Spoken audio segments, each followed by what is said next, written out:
بسم اللہ الرحمن الرحیم۔ السلام علیکم ورحمۃ اللہ وبرکاتہ۔ الحمدللہ رب العالمین والصلاة والسلام علی اشرف الانبیاء والمرسلین نبینا محمد وعلی آلہ واصحابہ اجمعین وبعد۔ جدید مناہج کی حقیقت کے عنوان سے جو سلسلہ آپ کے سامنے پیش کیا جا رہا ہے، اس سلسلے کی آج کی جو کڑی ہے وہ انشاءاللہ تبارک و تعالی سوال نمبر 62 سے متعلق ہے۔ سوال نمبر 62 کیا ہے، اس کا جواب کیا ہے، اور اس سلسلے میں بعض تعلیقات نیچے جو حاشیے میں آ رہی ہیں وہ کیا ہیں، اس پر انشاءاللہ تبارک و تعالی آج کے اس سیشن میں، اس حلقے میں بات ہوگی۔ دعا ہے اللہ تبارک و تعالی یہ سوال اور اس کا جواب ہمیں اچھی طرح سے سمجھنے کی توفیق عطا فرمائے، آمین رب العالمین۔ سوال نمبر 62 میں، اور یہ کتاب کا صفحہ نمبر 357 ہے۔ سوال نمبر 62، سلفیت کیا ہے؟ کیا اس کے منہج پر چلنا اور اس پر مضبوطی سے کاربند رہنا واجب ہے؟ یہ ہے سوال، اور یہ سوال سلفیوں کو چھوڑ کر جتنے بھی فرقے دنیا میں پائے جاتے ہیں سب کا سوال ہے، سارے لوگوں کا یہ سوال ہے جو یہاں آپ کے سامنے کیا جا رہا ہے۔ ہر آدمی کہتا ہے کیا ضروری ہے اپنے آپ کو سلفی بنا کر کے رکھنا، سلفیت کو گلے لگانا، سلفی منہج کو اپنانا، کیا یہ ضروری ہے؟ کیوں اس پر اصرار کیا جاتا ہے کہ سلفیت ہی ضروری ہے، سلفیت ہی ضروری ہے؟ تو یہ سوال جو ہے تمام غیر سلفیوں کا سوال ہے، تمام کے تمام جتنے بھی فرق ہیں، چھوٹے بڑے احزاب، تمام لوگوں کی طرف سے گویا کہ یہ سوال کیا جا رہا ہے۔ تو سلفیت کیا ہے، اور کیا اس کے منہج پر چلنا اور اس پر مضبوطی سے کاربند رہنا ضروری ہے؟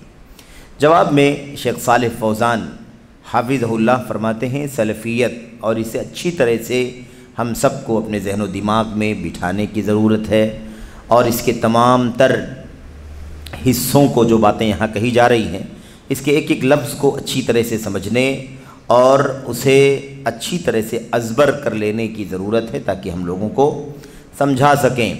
کوئی بھی نہ تو ذاتی عصبیت کا مسئلہ ہے، نہ کسی بھی طرح کی کوئی شخصیت پرستی ہے، نہ کوئی قومیت ہے، کسی طرح کا ایسا کوئی مسئلہ نہیں ہے سوائے اس کے کہ سلفیت کی حقیقت یہ ہے جو آپ کے سامنے بیان کی جا رہی ہے۔ کہتے ہیں سلفیت عقیدہ، سب سے پہلی چیز کیا ہے؟ عقیدہ۔ دوسری چیز کیا ہے آگے؟ فہم، یعنی سمجھ۔ عقیدہ، فہم اور عمل و کردار میں تین چیزیں بیان کی گئی ہیں۔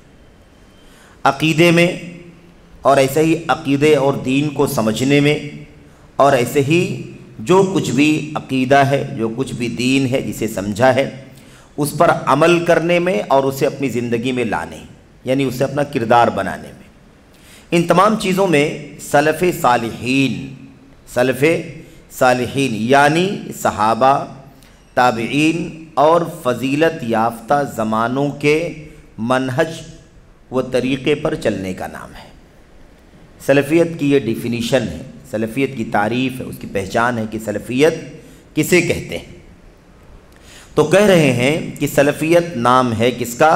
عقیدے، فہم، عمل، کردار، ان تمام چیزوں میں کس کے راستے پر چلنا؟ سلف صالحین کے راستے پر چلنا۔ ظاہر ہے کہ یہ عقیدہ، فہم، عمل، کردار آج بھی ہے۔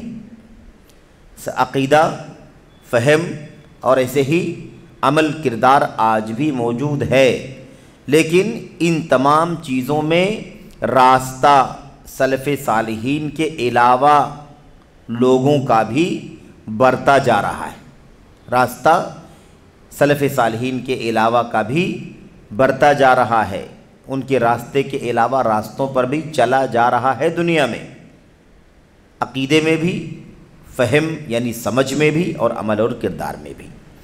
تو سلفیت اس کا نام نہیں ہے جو آج دنیا میں چل رہا ہے۔ عقیدے میں کسی کو بھی فالو کیا جا رہا ہے، کسی کے راستے پر بھی چلا جا رہا ہے، فہم، سمجھ کسی کی بھی لی جا رہی ہے، عمل اور کردار کسی کا بھی فالو کیا جا رہا ہے، یہ سلفیت نہیں۔ سلفیت نام اس چیز کا ہے کہ سلف صالحین یعنی صحابہ، تابعین اور ایسے ہی فضیلت یافتہ صدیاں، یعنی صحابہ تابعین کے بعد تیسرا کیا باقی بچتا ہے؟ تبع تابعین، یہ فضیلت یافتہ صدیاں ہیں۔ فضیلت یافتہ کیوں ہیں؟ کیونکہ قرآن کریم میں بھی اور نبی کریم صلی اللہ علیہ وسلم نے اپنی حدیثوں میں بھی ان 3 زمانوں کے لوگوں کی فضیلت بیان فرمائی ہے۔ ان 3 زمانوں کے لوگوں کی فضیلت بیان فرمائی ہے۔ یہ فضیلت یافتہ صدیاں ہیں۔ سب سے بہتر زمانہ میرا زمانہ ہے، پھر اس کے بعد ان لوگوں کا جو ان کے بعد آئیں گے، پھر ان کے بعد جو ان لوگوں کا، ان کے بعد ان لوگوں کا جو ان کے بعد آئیں گے۔ 3 صدیوں کی فضیلت خاص طور پر بیان کی گئی ہے۔ ان 3 صدیوں کے لوگوں نے جو کچھ بھی عقیدہ رکھا ہے وہ عقیدہ، جو کچھ بھی سمجھا ہے وہ سمجھ، جو کچھ بھی ان کا عمل اور کردار رہا ہے وہ، یہی سلفیت ہے۔ یہی کیا ہے؟ سلفیت ہے۔ کیا کہا؟ اسی منہج و طریقے پر چلنے کا نام سلفیت ہے۔ اور یہ کس کا جواب ہو گیا؟ یہ پہلے والے سوال کا۔ سوال میں دو باتیں ہیں، ایک تو یہ کہ سلفیت کیا ہے، سلفیت کیا ہے، یہ تو سلفیت کیا ہے یہ بتا رہے ہیں۔ اس کے بعد اگلا سوال تھا کیا اس کے منہج پر، یعنی سلفیت کے منہج پر، سلفیت کی راہ پر چلنا اور اس پر مضبوطی سے کاربند رہنا ضروری ہے؟ اس کا جواب کہہ رہے ہیں اور مسلمان کے لیے اس منہج پر چلنا اور اس پر قائم رہنا واجب ہے۔ کس نے واجب کیا؟ ہم نے، آپ نے نہیں۔ ہم نے، آپ نے واجب نہیں کیا ہے، بلکہ ہمارے اور آپ کے لیے اور سب کے لیے واجب قرار دیا گیا ہے۔ کہاں سے واجب ہوا ہے؟ اس کی دلیلیں آپ کے سامنے آئیں گی انشاءاللہ تبارک و تعالی۔ واجب کرنے والی چیز قرآن کی آیتیں، اللہ کے نبی صلی اللہ علیہ وسلم کی ایک نہیں بلکہ بہت ساری حدیثیں، ایسے ہی خود صحابہ کرام، ان کے بعد تابعین اور ان کے بعد تبع تابعین نے اس بات کو سمجھا اور عقیدے، فہم، ایسے ہی عمل کردار میں اسی راستے پر چلتے رہے۔ اچھا، اب یہاں حاشیہ لگا ہوا ہے، وہ حاشیہ انشاءاللہ تبارک و تعالی ہم بعد میں پڑھیں گے۔ پہلے جواب مکمل کر لیتے ہیں۔ یہ شیخ صالح فوزان حافظہ اللہ نے جواب دے دیا، اس کے بعد یہ دلیلیں پیش کر رہے ہیں۔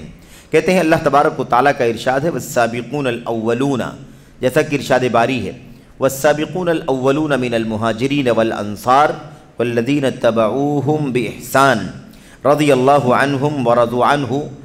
اس کے بعد کہتے ہیں وَأَعَدَّ لَهُمْ جَنَّاتٍ تَجْرِي تَحْتَهَا الْأَنْهَارُ خَالِدِينَ فِيهَا أَبَدًا ذَلِكَ الْفَوْزُ الْعَظِيمُ۔ یہ سورہ توبہ کی آیت نمبر 100 ہے۔ سورہ توبہ کی آیت نمبر 100، یہ حوالہ ہمیشہ یاد رکھیں، سورہ توبہ آیت نمبر 100۔ یہ سلفیت کو سمجھنے کے لیے سب سے بڑی بنیاد ہے۔ سلفیت کو سمجھنے کے لیے، سلفیت کی فضیلت کے لیے، اس راہ پر چلنے کا انجام کیا ہوگا، ان تمام چیزوں کو سمجھنے کے لیے یہ آیت کریمہ سب سے بنیادی دلیلوں میں سے ایک دلیل ہے۔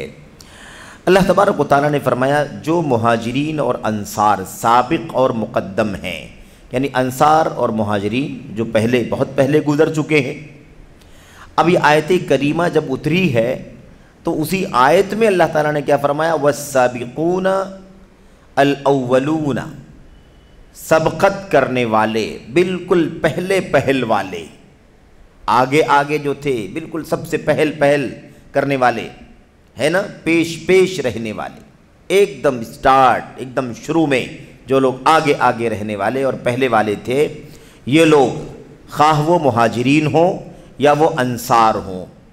نمبر 1 یہ بات ہو گئی، یعنی صحابہ کرام۔ انصار مہاجرین کون ہیں؟ یہ صحابہ کرام، اور جتنے لوگ اخلاص کے ساتھ ان کے پیرو ہیں، والذین تبعوہم باحسان، جتنے لوگ اخلاص کے ساتھ ان کے پیرو ہیں۔ اب یہ قیامت تک آنے والے سب لوگوں کے لیے ہے، جو لوگ بھی اخلاص کے ساتھ ان انصار اور مہاجرین کے راستے کی پیروی کریں گے، قیامت تک آنے والے سب اس میں شامل ہیں۔ لیکن ساری دنیا کے لوگوں میں سے اب صحابہ کرام کے بعد دو طبقے اور ہیں جن کا خصوصی طور پر ذکر کر دیا گیا حدیثوں کے اندر خصوصی طور پر ذکر کر دیا گیا۔ عمومی طور پر سابقین اولین صحابہ ہو گئے، والذین تبعوہم بإحسان، اس کے اندر کون لوگ آ گئے؟ سب سے پہلے تابعین، پھر اس کے بعد تبع تابعین آ گئے، پھر جو لوگ بھی اس طرح سے اتباع کریں گے قیامت تک سب لوگ اس کے اندر آ گئے۔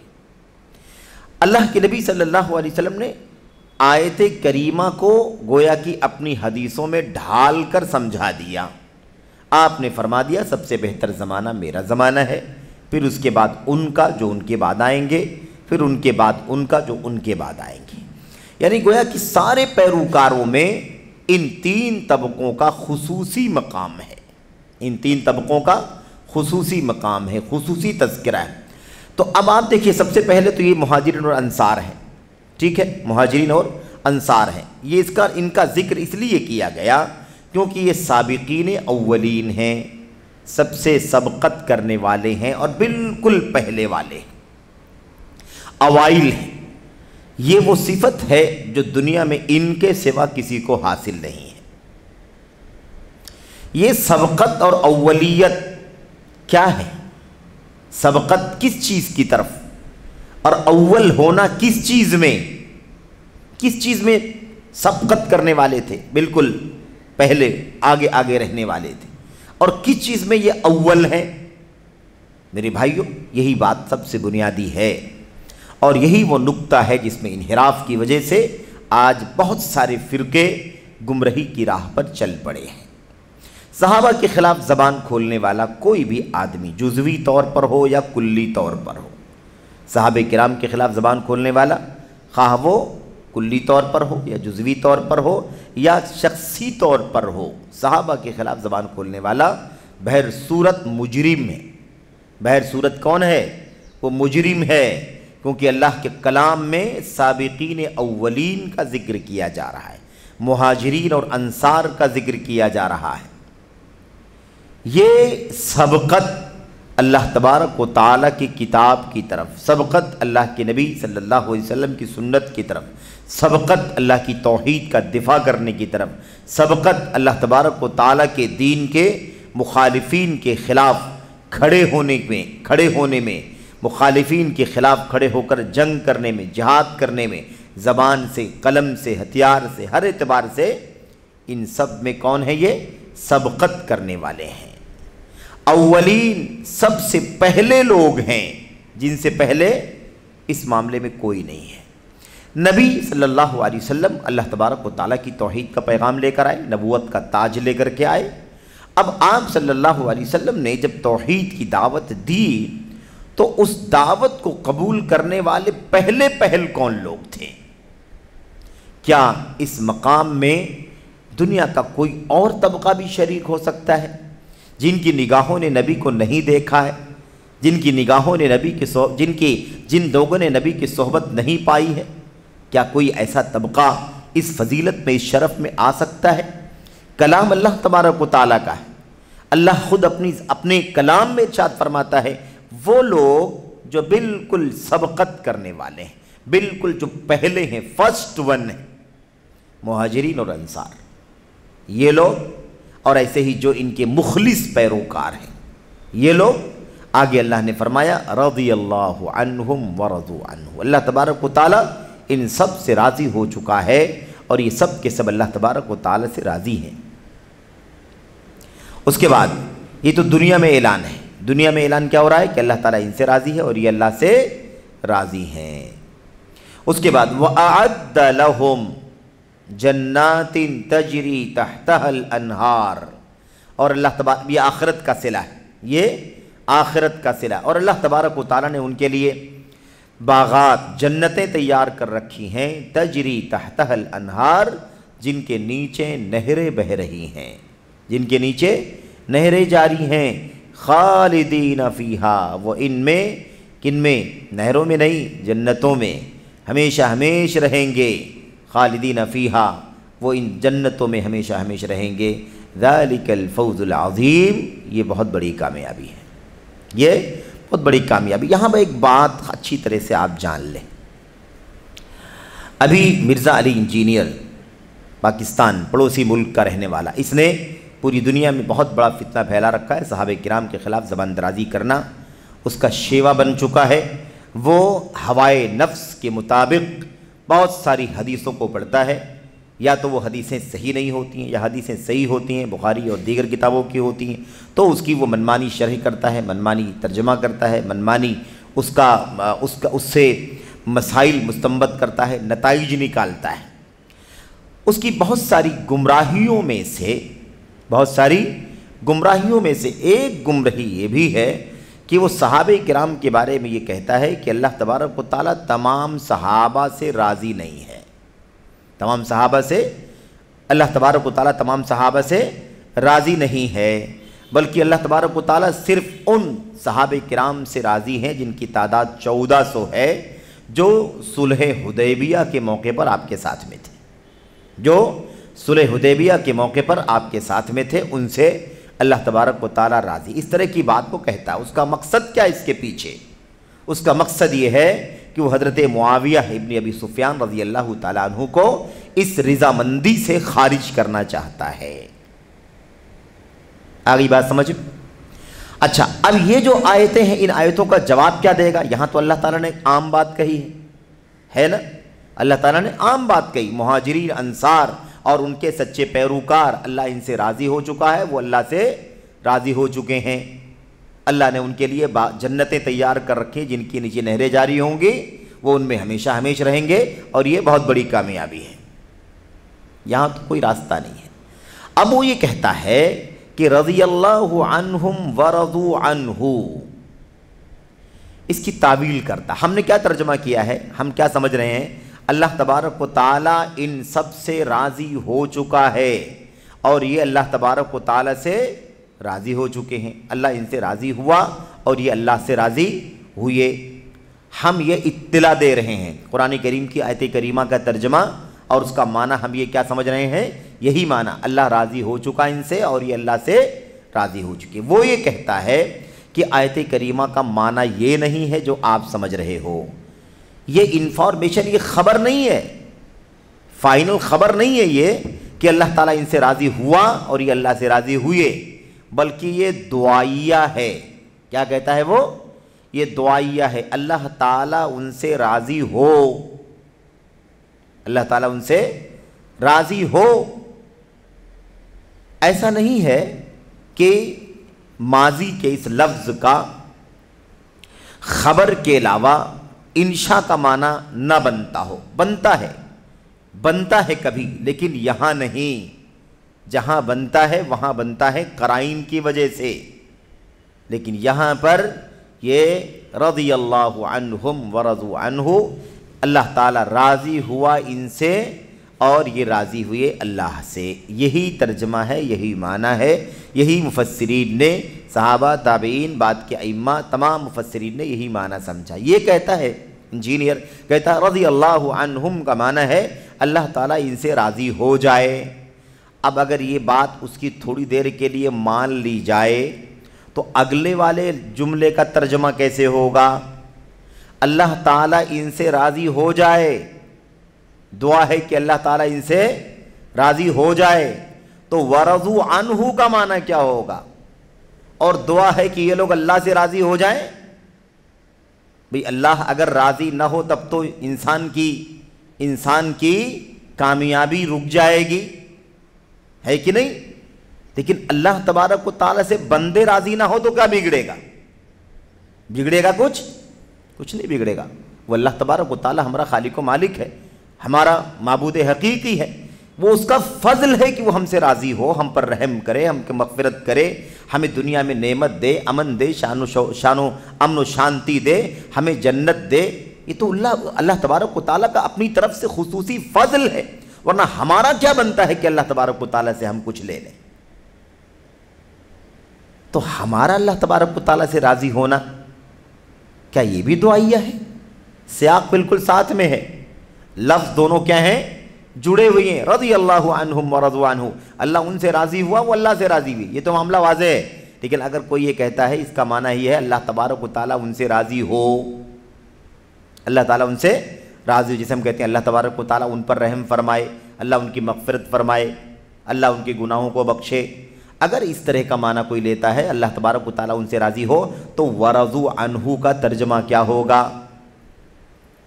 اور یہ بھی دعا کر رہے ہیں، یہ بھی دعا کر رہے ہیں کہ یہ انصار مہاجرین یہ بھی اللہ تبارک و تعالیٰ سے راضی ہو جائیں، نہیں راضی ہوں گے تو کیا ہوگا؟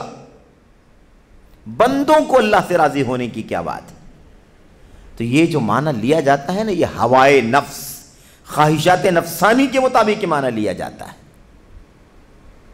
اس کی کوئی دلیل نہیں ہے۔ وہ اندرونی جو بغض اور حسد ہے اس کے دل میں، وہ اس کا اظہار ہے، جو وہ اس طرح کی بات کرتا ہے کہ اللہ تبارک و تعالیٰ 1400 صحابہ کرام سے راضی ہوا ہے جو صلح حدیبیہ کے موقع پر تھے، اور بعد میں وہ یہ بھی کہتا ہے ایک آدمی جو لاسٹ میں بھاگا بھاگا آ جائے اور اسلام قبول کر لے جان بچانے کے لیے، کیا اسے بھی یہ مقام حاصل ہو جائے گا کہ اللہ تعالیٰ ان سے راضی ہو چکا ہے؟ اس طرح کی وہ میرے بھائیوں بدزبانی حضرت معاویہ ابن ابی سفیان رضی اللہ تعالیٰ عنہ کے بارے میں استعمال کرتا ہے۔ خیر، یہ جو ہے آیت کریمہ یہ صریح ہے کہ اللہ تبارک و تعالیٰ تمام انصار اور مہاجرین سے کیا ہو چکا ہے؟ تمام صحابہ کرام سے اللہ تبارک و تعالیٰ راضی ہو چکا ہے۔ اور جو دوسری آیت کریمہ ہے غالباً سورہ فتح کی، اس میں کیا ہے؟ وَكُلًّا وَعَدَ اللَّهُ الْحُسْنَى، درجہ اونچا نیچا ہو سکتا ہے، درجہ چھوٹا بڑا ہو سکتا ہے، ظاہر ہے کہ جو مقام ابو بکر صدیق رضی اللہ تعالیٰ عنہ کا ہے وہ مقام صحابہ کرام میں سے کسی کا بھی نہیں، جو مقام عمر بن خطاب کا ہے وہ مقام ابو بکر صدیق رضی اللہ تعالیٰ عنہ کو چھوڑ کر کے بقیہ صحابہ کرام میں سے کسی کا بھی نہیں۔ ایسی معاملہ آگے ہے کہ نہیں؟ خلفائے اربعہ کو آپ الگ کر لیں وہ مقام کسی کا نہیں ہے، عشرہ مبشرہ کو الگ کر لیں وہ مقام کسی کا نہیں ہے، بعد کے لوگوں کا، ان کے علاوہ کا، ہے کہ نہیں؟ ایسی اہل بدر، اہل بیت رضوان کا مقام اللہ تبارک و تعالیٰ نے اونچا رکھا ہے۔ یہ الگ بات ہے، فرق مراتب، فرق درجات تو ہو سکتا ہے، تفاضل تو ہو سکتا ہے کہ کسی کا مقام اونچا ہو، کسی کا مقام اس کے مقابل میں کم ہو، لیکن صحابیت کا شرف سب کو برابر کا حاصل ہے، اس معنی میں کہ سب صحابی ہیں، ایک ادنا سی صحابیت کا شرف بھی ساری دنیا سے اس کو اونچا کر دیتا ہے، اور اس کے خلاف زبان کا استعمال کرنا حرام ہو جاتا ہے۔ یہ اہل سنت والجماعت کا عقیدہ ہے۔ اب یہ کہنا کہ وہ حضرت معاویہ بن ابی سفیان ایسے تھے اور فلاں فلاں ایسے تھے، مغیرہ بن شعبہ ایسے تھے، اس طرح کی باتیں کرنا، یہ بہرحال کسی نہ کسی صورت میں رافضیت ہے، شیعیت ہے، اہل بیت رسول صلی اللہ علیہ وسلم کو سہارا بنا کر، ان کو مہرہ بنا کر، ان کا نام لے کر صحابہ کرام کے خلاف زبان درازی کا جو طریقہ چل پڑا ہے یہ اسی کا حصہ ہے۔ ایسا شخص رافضی ہے، شیعی ہے، جس کے یہاں اس طرح کا عقیدہ پایا جاتا ہو کہ وہ صحابہ کرام میں سے کسی ادنا صحابی کو بھی ہدف طعن بناتا ہو، زبان سے ملامت کرتا ہو۔ بہت بنیادی مسئلہ ہے یہ، بہت بنیادی مسئلہ ہے۔ آج صحابہ کرام کے خلاف زبان کھولی جاتی ہے، آپ سوچیں کہ صحابہ کرام کے خلاف زبان کھولنا کیا کوئی آسان کام ہے؟ صحابہ کرام کے خلاف زبان کھولنا کسی شخص یا کسی شخصیت کے خلاف زبان کھولنا نہیں ہے، بلکہ وہ پوری سنت، بلکہ قرآن کریم کے خلاف بھی زبان کھولنا ہے، کیونکہ یہ قرآن منتقل ہوا ہے صحابہ کرام کے واسطے سے، یہ سنت منتقل ہوئی ہے صحابہ کرام کے واسطے سے۔ پہلے بیچ کے لوگوں کو اگر ہم نے ناقابل اعتبار قرار دیا تو اس کا مطلب یہ ہوگا کہ پورا دین اسلام، قرآن، سنت سب کے سب غیر معتبر ٹھہریں گے۔ بہت بنیادی مسئلہ۔ قرآن کریم میں اللہ تبارک و تعالیٰ نے فرمایا وَكُلًّا وَعَدَ اللَّهُ الْحُسْنَى، اللہ تبارک و تعالیٰ نے فتح مکہ سے پہلے والے جو صحابہ تھے وہ، اور فتح مکہ کے بعد جو اسلام لائے صحابہ وہ، ان سب کو اللہ تبارک و تعالیٰ نے جنت کا وعدہ کیا ہے۔ الحسنہ جنت کو کہتے ہیں، سمجھ رہے ہیں؟ اللہ نے سب کو جنت کا وعدہ کیا۔ اللہ تبارک و تعالیٰ تو حسنہ کا وعدہ کرے کلن، دونوں کو، ہے نا؟ فتح مکہ سے پہلے والے جنہوں نے فتح مکہ سے پہلے جہاد کیا، مال خرچ کیا، جن لوگوں نے فتح مکہ کے بعد مال خرچ کیا، جہاد کیا، سب کو اللہ تبارک و تعالیٰ نے جنت کا وعدہ۔ تو بہرحال یہ اس طرح کے جو رافضی عقیدے کے لوگ ہیں وہ زبان درازیاں کرتے صحابہ کرام کے خلاف، اور خاص طور پر حضرت معاویہ ابن ابی سفیان رضی اللہ تعالیٰ عنہ کے خلاف۔ بہرحال آیت کریمہ بالکل واضح ہے کہ اللہ تعالیٰ نے مہاجرین انصار ان صحابہ کرام کا ذکر کیا اور ان کے پیروکاروں کا ذکر کیا، اور اللہ نے فرمایا کہ اللہ ان سے راضی ہو چکا ہے اور یہ اللہ سے راضی ہیں۔ اللہ تعالیٰ نے ان کے لیے جنت تیار کر رکھی ہے، جنتیں جن کے نیچے نہریں جاری ہیں، ہمیشہ ہمیشہ رہیں گے، اور یہ بہت بڑی کامیابی ہے۔ تو اب آپ دیکھیے اس میں کس کا ذکر آیا؟ صحابہ کرام کا، اور ان کے بعد ان کے پیروکاروں کا ذکر آیا۔ تو عقیدے میں کون آئیڈیل ہے؟ مہاجرین انصار، ان کے پیروکار۔ دین کو سمجھنے میں، دین کی راہ کو سمجھنے میں آئیڈیل کون ہے؟ مہاجرین انصار اور ان کے پیروکار۔ ایسے ہی عمل اور کردار میں آئیڈیل کون ہے؟ مہاجرین انصار اور ان کے پیروکار۔ اسی کا نام سلفیت ہے، کیونکہ والسابقون الاولون، سلفیت کا معنی نکل آیا کہ نہیں نکل آیا؟ سب گزر چکے ہیں، بالکل اسٹارٹ میں گزر چکے ہیں، سابقین ہیں، اولین ہیں، یہ سلف ہے، یہ گزرے ہوئے لوگ جو بہت پہلے گزر چکے۔ یہ لوگ کون ہیں؟ یہی سلف ہیں۔ تو پتہ یہ چلا کہ انہی کا راستہ جن کی یہ فضیلت اللہ تبارک و تعالیٰ بیان فرما رہا ہے۔ دوسری آیت کریمہ میں اللہ تعالیٰ نے فرمایا والذین جاءوا من بعدهم یقولون ربنا اغفر لنا ولإخواننا الذین سبقونا بالایمان ولا تجعل فی قلوبنا غلا للذین آمنوا ربنا انک رؤوف رحیم۔ سورہ حشر میں آیت نمبر 10 میں اللہ نے فرمایا وہ لوگ، کون لوگ؟ الذین جاءوا من بعدهم، جو ان کے بعد آئے۔ کن کے بعد؟ پہلے والوں کے بعد جو لوگ آئے، پہلے والوں کے بعد جو لوگ آئے۔ یقولون ربنا اغفر لنا، وہ دعا کرتے ہیں تو کیا کہتے ہیں؟ ربنا اغفر لنا، اے ہمارے پروردگار تو ہمیں بخش دے، تو ہمیں بخش دے، ہماری مغفرت فرما۔ وَلِإِخْوَانِنَا الَّذِينَ سَبَقُونَا بِالْإِيمَانِ، اور ہمارے ان بھائیوں کو بخش دے جو ایمان کے ساتھ ہم سے پہلے گزر چکے ہیں، جو ایمان کے ساتھ ہم سے پہلے گزر چکے، ہم سے سبقت لے گئے ہیں، ہم سے پہلے دنیا میں آ کر کے جا چکے ہیں، ان ہمارے بھائیوں کو بھی کیا کر دے؟ ان کو بھی بخش دے، ان کی بھی مغفرت فرما دے۔ اب جو ہم سے پہلے ایمان میں سبقت لے گئے کون ہیں؟ یہ جاؤ دیکھو، تلاش کرو کہ سب سے پہلے ایمان لانے والے کون لوگ ہیں۔ 200 سال پہلے والے بھی ہم سے پہلے ہیں، 400 سال پہلے والے بھی ہم سے پہلے ہیں، لیکن سبقت کی فہرست میں، سبقت کی راہ پر سب سے پہلے کون چلا ہے؟ وہ صحابہ کرام ہیں۔ انہی کے راستے پر ہمیں چلنا ہے، کیونکہ اللہ نے کیا فرمایا؟ اللہ نے فرمایا کہ ان کے لیے مغفرت کی دعا بعد والے کرتے ہیں، اور یہ ہماری ذمہ داری ہے۔ اور یہاں بھی ایسے لوگ ایکسپوز ہوتے ہیں، ایسے لوگ بے نقاب ہوتے ہیں جو صحابہ کرام کے خلاف زبان کھولتے ہیں۔ اللہ تعالیٰ فرماتا ہے کہ ایمان والے جو بعد کے ہیں، سچے ایمان والے، وہ اپنے پہلے والوں کے لیے مغفرت کی دعا کرتے ہیں۔ سمجھ رہے ہیں؟ مغفرت کی دعا کرتے ہیں۔ اچھا، وَلَا تَجْعَلْ فِي قُلُوبِنَا غِلًّا لِلَّذِينَ آمَنُوا، اور یہ بات بہت اہم ہے۔ اللہ فرماتا اور یہ بھی کہتے ہیں اے ہمارے پروردگار تو ہمارے دلوں میں ان لوگوں کے لیے کچھ بغض اور حسد نہ رکھ، بغض اور کینہ ہمارے دلوں میں نہ ڈال جو لوگ ایمان لائے ہیں۔ اے ہمارے پروردگار یقیناً تو بہت بڑا مہربان اور نہایت رحم والا ہے۔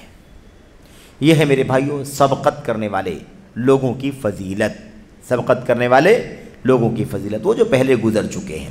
اچھا، اس کے بعد اللہ کے نبی علیہ السلام کی حدیث ہمارے سامنے ہے، علیکم بسنتی وسنت الخلفاء الراشدین المہدیین وسنت الخلفاء الراشدین المہدیین من بعدی، میری سنت پر مضبوطی سے قائم رہو، میری سنت کو لازم پکڑ لو، میرے خلفاء راشدین کی سنت کو لازم پکڑو، ابو بکر، عمر، عثمان، علی رضی اللہ عنہم اجمعین، ان کی سنت پر چلو۔ تمسکوا بہا، یہ جو سارے صحابہ کرام میں سب سے اونچے مقام کے لوگ ہیں، ان کا تذکرہ اللہ کے نبی نے کر دیا، میری سنت اور میرے خلفاء راشدین کی سنت۔ اب خلفاء راشدین کے بعد کون لوگ ہیں؟ کیا ہم لوگ آ گئے؟ ہاں، خلفاء راشدین کے بعد اسی طبقہ صحابہ کرام میں سے ایک اور لمبی فہرست تھی، جنہوں نے نبی کو دیکھا، آپ کی باتوں کو سنا، آپ کے عمل کو، آپ کی کردار کو، آپ کی سیرت کو اپنی آنکھوں سے مشاہدہ کیا۔ یہ صحابہ کرام ہیں۔ اللہ کے نبی نے فرمایا وَعَضُّوا عَلَيْهَا بِالنَّوَاجِذِ، اپنی داڑھ کے دانتوں سے انہیں مضبوطی سے پکڑ لو، وَإِيَّاكُمْ وَمُحْدَثَاتِ الْأُمُورِ، تَمَسَّكُوا بِهَا، مضبوطی سے اسے پکڑ لو اور اپنے داڑھ کے دانتوں سے اسے ہے نا جکڑ لو، مضبوطی کے ساتھ اس پر اس کی گرفت لگا لو، اور وَإِيَّاكُمْ وَمُحْدَثَاتِ الْأُمُورِ، اور نئی نئی باتوں سے دین کے اندر یعنی بدعات سے اپنے آپ کو بچاؤ، کیونکہ ہر نئی چیز دین کے اندر بدعت ہے اور ہر بدعت گمراہ۔ اس کے اندر کیا بات کہی گئی؟ الخلفاء الراشدون، خلفاء راشدین کا تذکرہ کیا اللہ کے نبی نے، میری سنت اور نیک جانشینوں کی سنت۔ یہ ہیں صحابہ کرام میں سب سے اونچے، ابو بکر صدیق، عمر، عثمان، علی رضی اللہ عنہم اجمعین، اور دیگر صحابہ کرام جو ان کے بعد آتے ہیں۔ سب سے پہلے کون آئے گا؟ ان 4 کے بعد بقیہ 6، طلحہ، زبیر، سعد، عبد الرحمن ہے نا وغیرہ، یہ سب کے سب کون ہیں؟ یہ عشرہ مبشرہ بالجنہ، جن کے بارے میں نبی کریم صلی اللہ علیہ وسلم نے منبر پر کھڑے ہو کر کے ایک ساتھ میں جنت کی خوشخبری سنائی ہے۔ ابو بکر فی الجنہ، عمر فی الجنہ، عثمان فی الجنہ، علی فی الجنہ، طلحہ فی الجنہ، زبیر فی الجنہ، ہے نا، پھر سعدین کا ذکر کیا، عبد الرحمن بن عوف کا ذکر کیا وغیرہ۔ ان 10 صحابہ کرام کا ایک ساتھ میں جنت کی خوشخبری ان کو ملی، یہ سب ہیں۔ اور ان کے بعد دیگر صحابہ کرام، اہل بیت، اہل بدر، اہل بیت رضوان، اور ان کے بعد بقیہ دیگر صحابہ کرام، سب جن صحابہ کرام کو جنت کی خوشخبری اللہ کے نبی نے دی ہے، وہ صرف یہ 10 صحابہ کرام نہیں ہیں، بلکہ ان 10 کے علاوہ بھی صحابہ کرام ہیں جن کو جنت کی خوشخبری اللہ کے نبی نے دی ہے۔ لیکن عشرہ مبشرہ کا نام اس لیے آ جاتا ہے بار بار سب سے پہلے، اس لیے کہ ان 10 کا نام لے کر کے اللہ کے نبی نے ایک ساتھ میں جنت کی خوشخبری سنائی تھی، اس لیے ان کا ذکر سب سے پہلے آتا ہے۔ اور بھی صحابہ کرام کو اللہ کے نبی نے جنت کی بشارت دی ہے، ٹھیک ہے، جیسے عکاشہ بن محصن رضی اللہ تعالیٰ عنہ بھی ان میں سے ایک ہیں، اور بھی لوگ ہیں۔ بہرحال خیر، یہاں پر جو اصل بات کرنی ہے وہ یہ ہے کہ اس آیت کریمہ پر بھی غور کریں، بالکل صراحت کے ساتھ۔ آیت کریمہ اس بات کو بیان کر رہی ہے کہ جو لوگ اللہ کے نبی علیہ السلام کی حدیث صراحت کے ساتھ کیا بتلا رہی ہے کہ راستہ کس کا پکڑنا ہے، طریقہ کس کا اپنانا ہے نا، مضبوطی سے کس کا طریقہ اپنانا ہے، دانتوں سے جکڑنا کس کے طریقے کو ہے، وہ کون ہے؟ وہ خلفاء راشدین ہیں۔ اللہ کے نبی صلی اللہ علیہ وسلم کی سنت کے بعد کون ہے؟ آپ دنیا میں نہیں رہیں گے تو کس کے راستے کو ہم تلاش کریں گے؟ خلفاء راشدین، یعنی صحابہ کرام میں سب سے اونچا طبقہ، اور پھر ان کے بعد جو دیگر صحابہ کرام ہیں وہ بالترتیب ان کے پیچھے میں آئیں گے، جیسا کہ دیگر روایتوں میں اللہ کے نبی نے عام بات بیان فرمائی ہے، سب سے بہتر زمانہ میرا زمانہ ہے، پھر ان کے بعد ثم الذین علی الاثر، پھر جو لوگ ان کے بعد آئے۔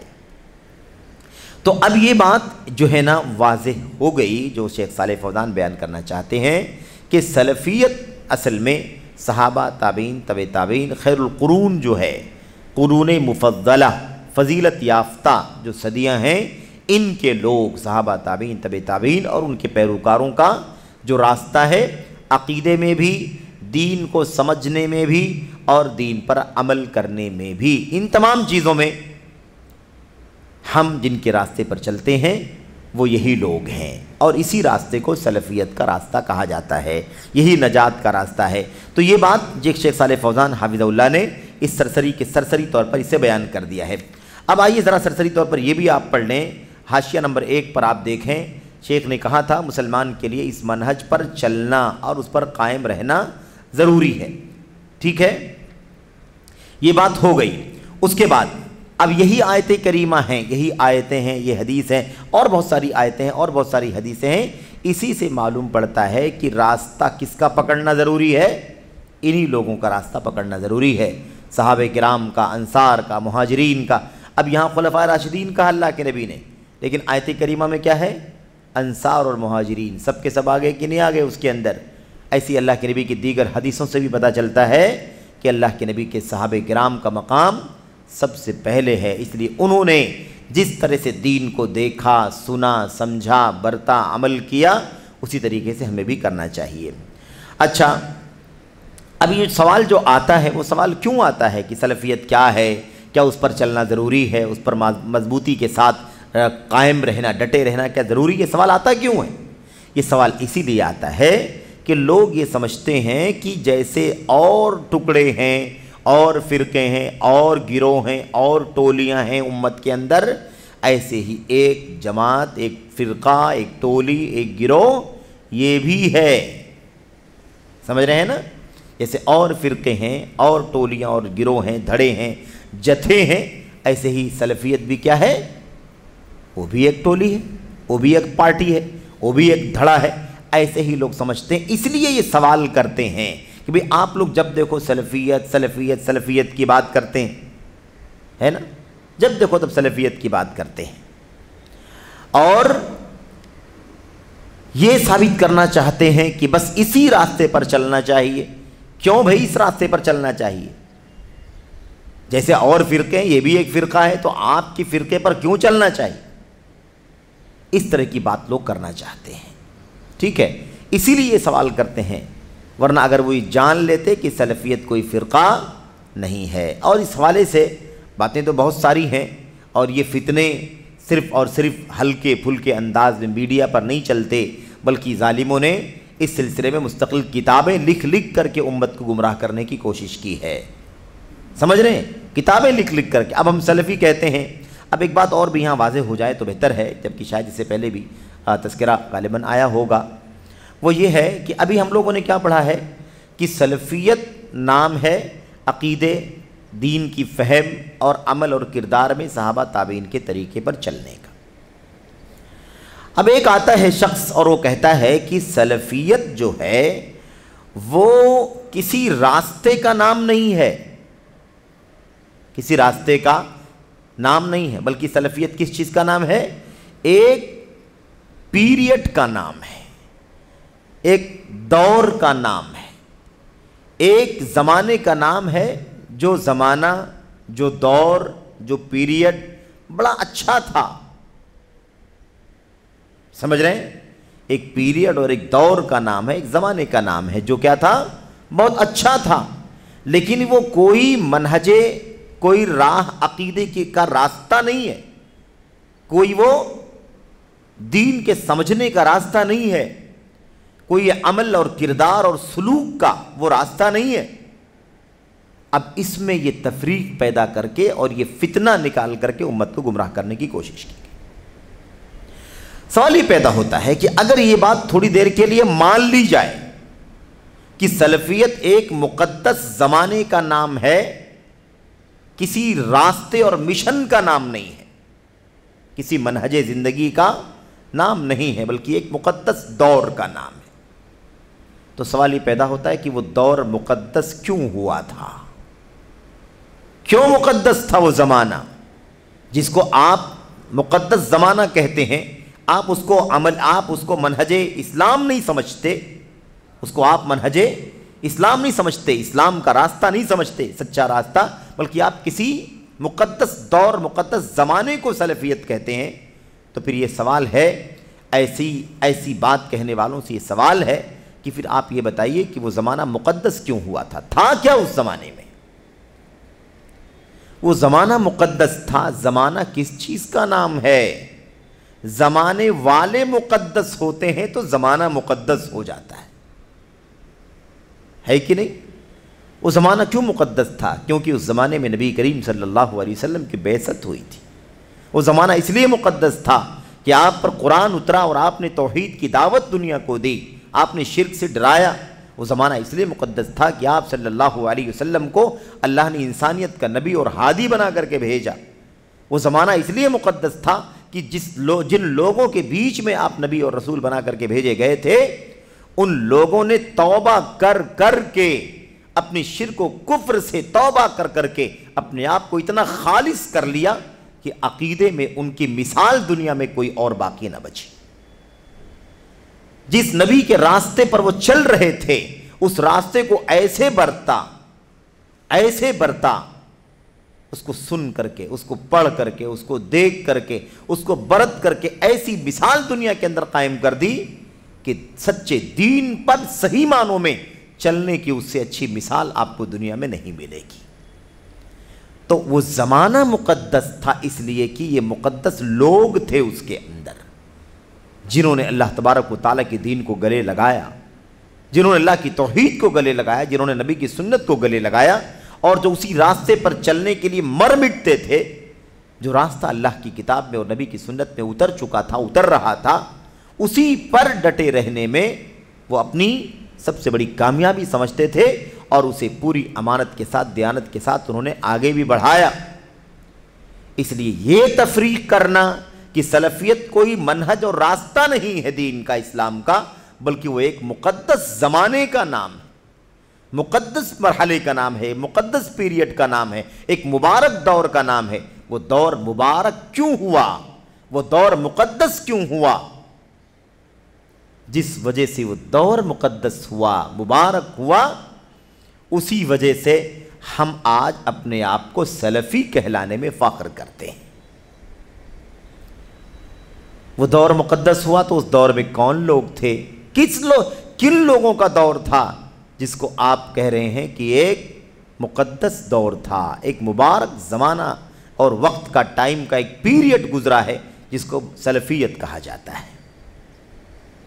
تو چونکہ وہ دور اس لیے مقدس بنا کیونکہ وہ سب سے پوری اسلامی تاریخ میں اسلام کے اترنے سے لے کر آج تک اور قیامت تک پورے دور میں اس سے زیادہ سچے اسلام کو اپنی آنکھوں سے اترتے ہوئے دیکھنے والا، اس کو سننے والا، اس پر عمل کرنے والا کوئی طبقہ دنیا میں پیدا نہیں ہوا۔ اس لیے ہم خود بھی اسی راہ پر چلتے ہیں اور اسی راہ پر چلنے کی دنیا میں دعوت دیتے ہیں۔ یہ تفریق غلط ہے۔ سلفیت ایک منہج کا نام ہے، ایک اسلامی راستے کا نام ہے جو سب سے زیادہ ستھرا، سب سے زیادہ سیف، سب سے زیادہ فتنوں سے محفوظ اور ایسے ہی خالص اللہ کی کتاب اور نبی کی سنت پر چلنے والا راستہ تھا۔ تو اگر یہ کوئی کہے السلفیت مرحلۃ زمنیۃ مبارکۃ ولیست مذہبا اسلامیا، میرے بھائیوں شاید آپ نے سنا ہو ترکیہ کا وہ جہمی شخص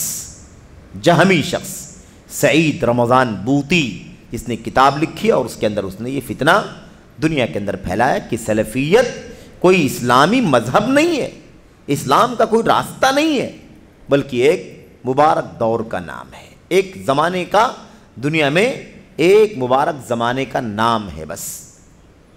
تو یہ فتنہ دنیا کے اندر پھیلا۔ آج لوگ کہتے ہیں بھی ہاں وہ اچھا دور تھا، نبی کا دور تھا، صحابہ کا دور تھا، تابعین کا دور تھا، اچھا دور تھا۔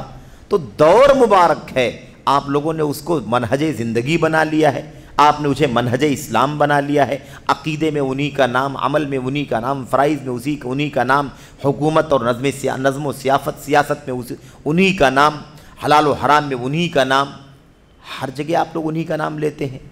تو اس لیے لیتے ہیں کیونکہ جس وجہ سے وہ مقدس ہوا تھا وہی وجہ اصل میں ہمیں اور آپ کو فالو کرنی ہے۔ اسی بات کی دعوت حضرت امام مالک رحمۃ اللہ علیہ نے ان امت کے سامنے پیش کی تھی۔ لن يصلح آخر هذه الامة الا ما اصلح اولها، یا لن يصلح آخر هذه الامة الا بما صلح به اولها۔ امام مالک نے کہا تھا اس امت کے بعد کی اصلاح، آخر کی اصلاح اسی راستے سے ہو سکتی ہے جس راستے پر چل کر کے ان کے اس امت کے پہلے والوں کی اصلاح ہوئی تھی۔ تو یہ اصل میں ہمیں اچھی طرح سے سمجھنا ہے، ہمیں اس کی تلاش کرنی ہے۔ بہرحال شیخ جمال بن فرحان کہتے ہیں سلفیت کوئی حزب، پارٹی، حزب کا مطلب پارٹی، دھڑا، کسی نام سے کوئی پارٹی الگ ہو جائے، اپنی فیچر بنا لے، اپنی خصوصیات بنا لے، اپنا نام بنا لے، اپنا بینر بنا لے، اپنی سوچ طے کر لے، اسی کو حزب کہتے ہیں، پارٹی۔ اچھا کہتے ہیں سلفیت کوئی حزب یعنی پارٹی، ٹولی، فرقہ یا گروہ نہیں ہے۔ سلفیت کوئی حزب، ٹولی، فرقہ یا گروہ نہیں ہے، جیسا کہ کچھ لوگوں کا گمان اور دعویٰ ہے، جیسا کہ کچھ لوگوں کا گمان اور دعویٰ، ایسا کچھ لوگوں کا گمان ہے، کچھ لوگوں کا گمان نہیں۔ آج کل تو اس راہ پر چلنے والوں کو چھوڑ کر ساری دنیا کے فرقوں کا یہی گمان ہے۔ سمجھ رہے ہیں کہ سلفیت کیا ہے؟ سلفیت کے بارے میں لوگ یہ سمجھتے ہیں کہ یہ ایک فرقہ ہے ٹولی، جیسے دنیا بھر کے فرقے ہیں دنیا میں، ایسے ایک فرقہ یہ بھی ہے، بہت ساری پارٹیاں ہیں اسلام کی نام پر چل رہی ہیں، ایسے ایک پارٹی یہ بھی ہے اسلام کے نام پر ہے، ایسی بات نہیں ہے، بلکہ کیا ہے یہ، بلکہ یہ سلف صالح کی نسبت اور اس کے منہج کی پیروی کا نام ہے۔ سلفیت کیا ہے؟ سلف کی طرف نسبت کر کے سلفیت ہے، اور جس راستے پر وہ چلتے تھے اس راستے پر چلنے کا نام ہے۔ جیسا کہ استاد محترم حفظہ اللہ نے وضاحت فرمائی ہے، شیخ جمال کہہ رہے ہیں اپنے استاد شیخ صالح فوزان کے بارے میں، انہوں نے وضاحت کی، جو انہوں نے وضاحت کی ہم لوگوں نے اسے پہلے پڑھ لیا ہے شروع میں۔ کہتے ہیں کیونکہ سلف یعنی صحابہ کرام رضوان اللہ علیہم اجمعین کا مقام بڑا عظیم تھا، جیسا کہ ابن مسعود رضی اللہ عنہ نے فرمایا ہے۔ ابن مسعود رضی اللہ تعالیٰ عنہ نے کیا فرمایا تھا؟ من کان منکم مستنن فلیستن بمن قد مات فإن الحی لا تؤمن علیہ الفتنہ اولئک اصحاب محمد ابر هذه الامة ابر الناس قلوبا واغزرهم علما واقلهم تکلفا۔ اور بھی یہ روایت لمبی بھی ہے، کئی صحابہ سے آئی ہے، ابن مسعود کا ذکر ہے، غالباً یہ روایت عمر بن خطاب سے بھی آئی ہے، یہ روایت ابو ہریرہ رضی اللہ تعالیٰ عنہ سے بھی غالباً آئی، اور بھی صحابہ سے غالباً یہ روایت آئی ہوئی ہے۔ بہرحال اس کا حوالہ لکھا ہوا ہے، تم میں سے جسے کسی کی پیروی کرنا ہو، تم میں سے کسی کو بھی کسی کی اگر پیروی کرنا ہے کہ بھئی کسی کو آپ فالو کرنا چاہتے ہیں، کسی کی پیروی کرنا چاہتے ہیں، کسی کے نقش قدم پر چلنا چاہتے ہیں، تو اب ابن مسعود کیا فرماتے ہیں؟ تو وہ فوت شدگان کی پیروی کرے، یعنی ان لوگوں کی پیروی کرے جو دنیا سے جا چکے ہیں۔ یہ جو جملہ ہے نا ابن مسعود رضی اللہ تعالیٰ عنہ کا، یہ بڑا پیارا ہے۔ ابن مسعود رضی اللہ تعالیٰ عنہ یہ بات کہہ رہے ہیں کہ جسے کسی کی پیروی کرنی ہو وہ ان کی پیروی کرے جو دنیا سے جا چکے ہیں۔ یعنی ابن مسعود نے جب یہ بات کہی ہے تو دنیا میں صحابہ کرام کے علاوہ اور تابعین کے علاوہ کوئی نہیں تھا۔ کیا اور کوئی تھا؟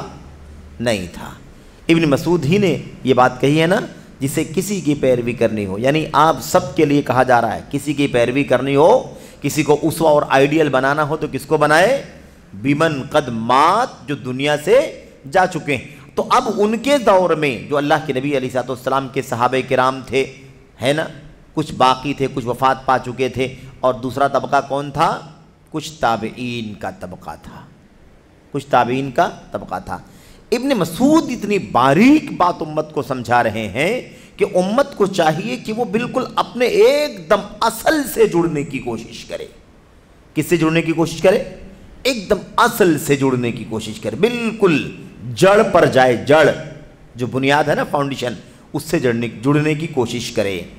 کیونکہ ابن مسعود کے زمانے میں صرف صحابہ کرام کے علاوہ، ہے نا، یعنی اللہ کے نبی علیہ السلام کی وفات اگر ہو گئی ہے تو آپ کی وفات کے بعد کون باقی بچے گا ان کے سامنے؟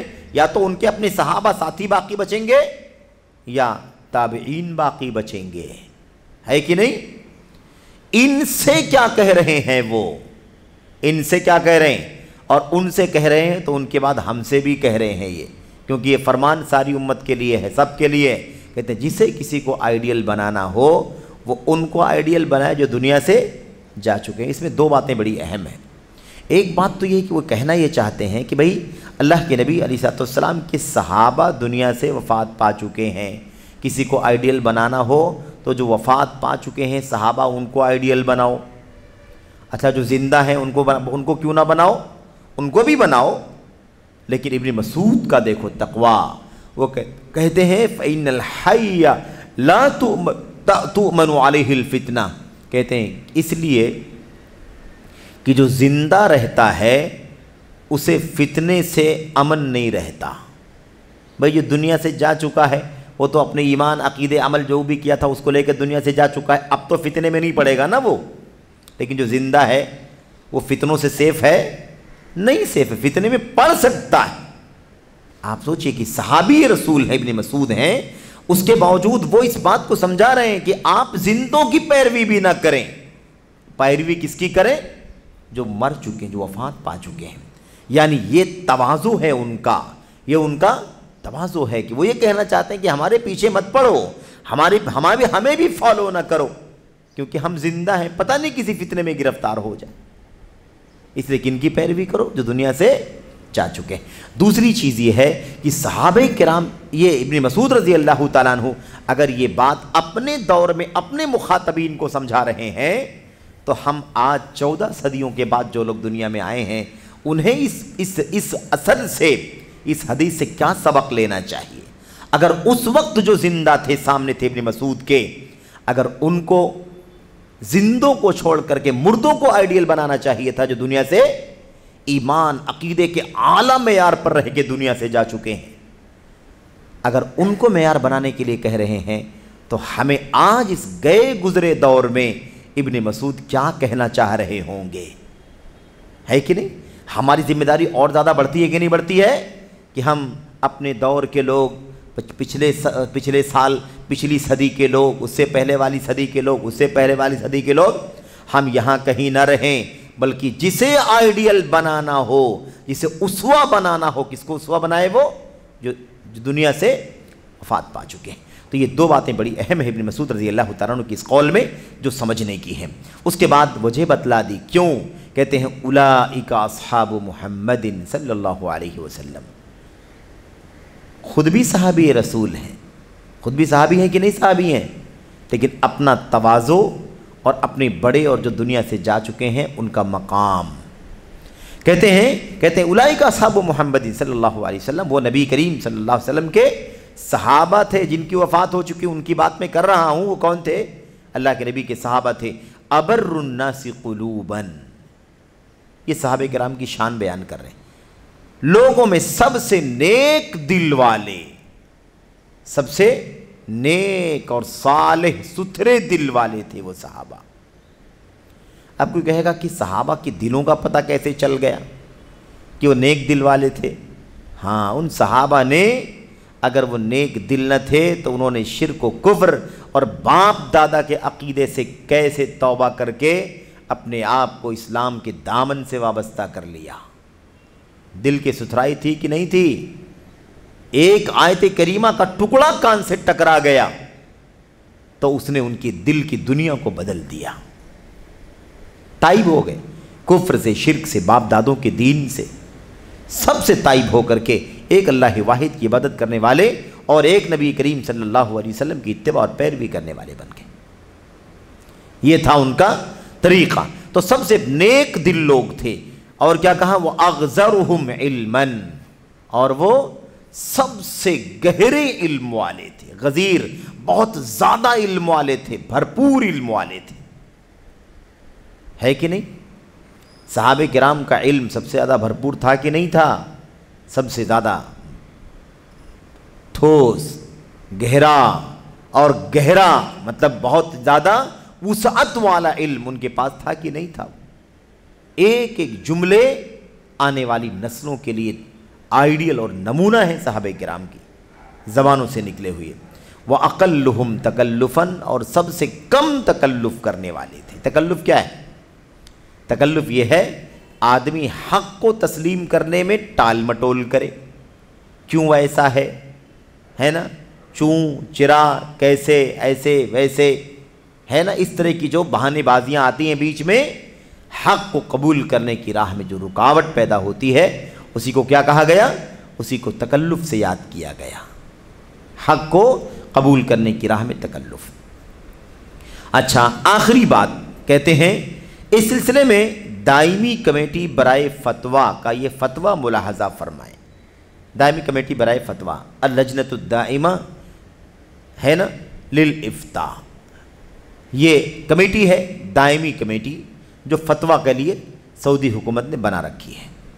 اس کمیٹی کے فتوے کے اندر یہ بات آئی ہوئی ہے، سلفیت کسے کہتے ہیں؟ سلفیت سلف سے منسوب ہے، سلف کی نسبت، سلفیت کی نسبت کس کی طرف ہے؟ سلف کی طرف ہے اس کی نسبت۔ اور سلف کون ہے؟ نبی کریم صلی اللہ علیہ وسلم کے صحابہ رضی اللہ عنہم اور ابتدائی 3 صدیوں کے امامان ہدایت۔ دیکھا آپ نے؟ ایک جملے پر غور کرنا، شیخ نے کیا کہا ہے، یعنی لجنہ دائمہ کی کمیٹی نے کیا کہا ہے؟ دائمی کمیٹی نے کہتے ہیں سلف نبی کریم صلی اللہ علیہ وسلم کے صحابہ کرام رضی اللہ عنہم اور ابتدائی 3 صدیوں کے امامان ہدایت، کیوں کہا یہ 3 صدی کہہ کر کے کیوں نہیں چھوڑ دیا؟ یہ کیوں کہا کہ 3 صدیوں کے امامان ہدایت، یعنی ہدایت کے جو ائمہ ہیں، ہدایت کے جو کون ہیں؟ پیشوا ہیں، اگواں ہیں، بڑے بڑے اونچے مقام کے علماء جن سے ہدایت اور روشنی ملتی ہے۔ یہ کیوں کہا؟ اس لیے کہ تابعین کے دور میں انحرافات پیدا ہو گئے کہ نہیں پیدا ہو گئے؟ بگاڑ آیا کہ نہیں بگاڑ آیا؟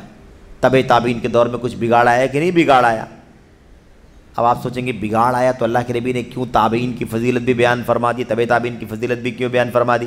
تو اللہ کے نبی نے فضیلت ہی بیان فرمائی ہے، کسی کو معصوم نہیں کہا ہے۔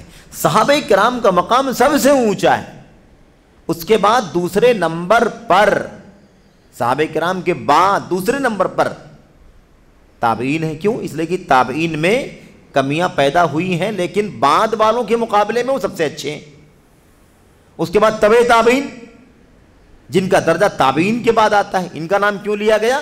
اس لیے کہ اگر ان کے بعد والوں کو اگر آپ دیکھیں گے تو ان میں یہ سب سے اچھے ملیں گے، اس لیے بالترتیب ثم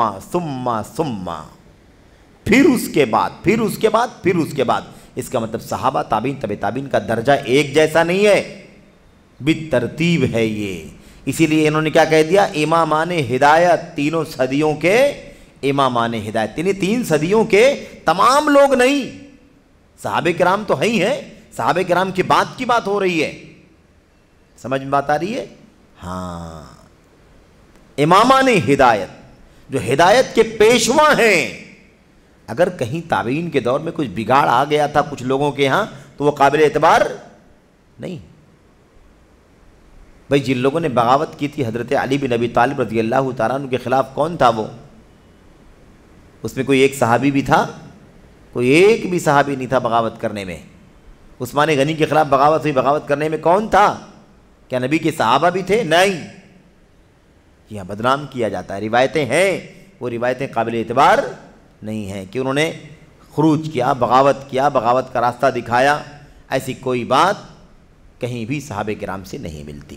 تو خلاصہ کلام یہ ہے کہ ان میں جو گئے گزرے ہوں گے، کسی وجہ سے انحراف آ گیا ہوگا، جیسے حضرت علی کے خلاف بغاوت کرنے والوں کی ایک بڑی تعداد ہے نا، 6000 کے قریب نکل گئی تھی، جن میں سے 2000 لوگوں نے بعد میں توبہ کر لیا تھا اور 4000 لوگ اسی بغاوت کے عقیدے پر رہے اور اسی پر ان کی موت ہو گئی۔